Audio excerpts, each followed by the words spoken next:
بهار آمد. بهاری پرسخاوت زندگانی و طبیعت را روح و روانی نو عطا می نماید.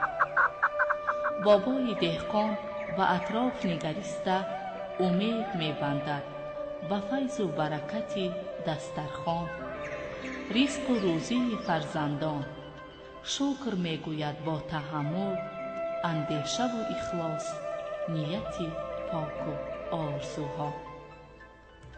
بهار هر سال می آید، ولی طبیعتش این است که ما انسانها را هرگز ترک نمی گوید و از خود در همه جا نقشه و نشانی می گذارد. در پیراهن اطلس گلدختران، طاقه زردوزی و تور حریر نوعروسان، درز و سوزنی های چیوران، نقش و نگار سحرانگیز صورتگران به جلوه می آید. ای آدمان، بهار فرا آمده است.